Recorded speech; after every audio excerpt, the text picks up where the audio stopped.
Hi, I'm Rebecca McLaughlin-Eastham, and this is Business Line, your global business barometer, coming to you from the clouds at the top of the world's tallest structure, Burj Khalifa in downtown Dubai. Now, transportation could be on the verge of a revolutionary transformation, with Hyperloop technology looking to use magnetic levitation to push pods through tubes at speeds of up to 300 meters per second. And it is hoped that one of the first routes to carry passengers could operate from right beneath my feet here in Dubai. Let's take a look. So I'm very pleased to be joined by Harj Dhaliwal, who is Virgin Hyperloop One's Managing Director for the Middle East and India. Harj, thank you very much for joining. Absolute pleasure to be here. What is Hyperloop technology and how does it work? What Hyperloop is effectively, it's fascinating, it's a crossover from space, aerospace, and high-speed rail engineering. We have a tube, but we actually take the air out, which is like flying at the edge of space. Within that environment, we place a vehicle, we call it a pod. That pod is then levitated using electromagnetic levitation. We then propel that vehicle using linear induction motors, and that then enables us to achieve extremely high speeds in a very safe environment. Imagine when time and distance is no longer a barrier. So we have proven to the world that this technology at full scale works. The speeds that we've achieved in half a kilometer is just shy of 400 kilometers an hour. There is absolutely no doubt in our minds that we'll be able to hit the theoretical speeds of 1,100 kilometers an hour. And certainly by the end of 2027, we'll be having people traveling. Imagine you getting into your autonomous car. That car would then actually go into a Hyperloop pod. Pod would then take you 1,000 kilometers. Your vehicle would get out, drive itself to your destination, to your door. That would be the ultimate seamless journey, what we'll actually aim for in I would say a decade, maybe 15 years from now. Here in Dubai, you've kind of teamed up with one of the biggest port operators in the world, DP World. Can you tell us more about that collaboration? And the vision here is to have a connected Gulf, and that means to be able to travel from Abu Dhabi to Riyadh 48 minutes, Dubai to Abu Dhabi in 12 minutes. I think the real collaboration has come about in the vision of DP World for the future of global freight.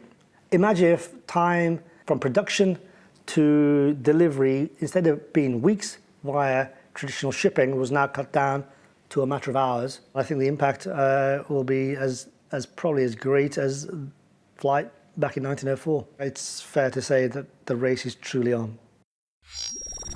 As world powers like the UK and the US look to back out of multilateral trade agreements, the continent of Africa is looking to implement a landmark 54-nation free trade deal. And it could create an economic bloc worth more than 3 trillion euros.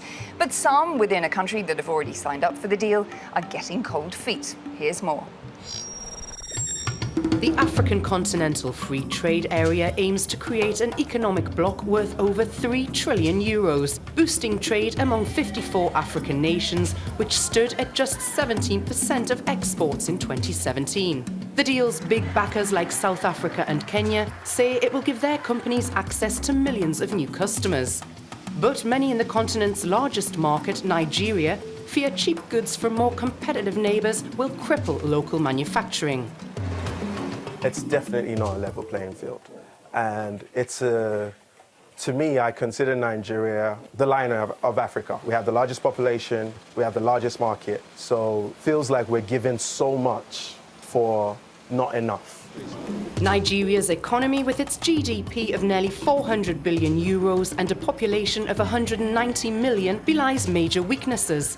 Namely a heavy reliance on crude oil exports, major smuggling operations, and poor transportation infrastructure.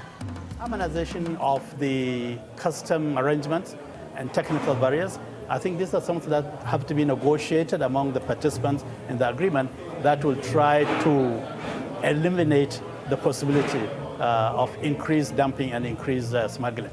To make the most of this free trade deal, it's estimated that Nigeria would need to invest about 13.5 billion euros annually to update transportation and power networks.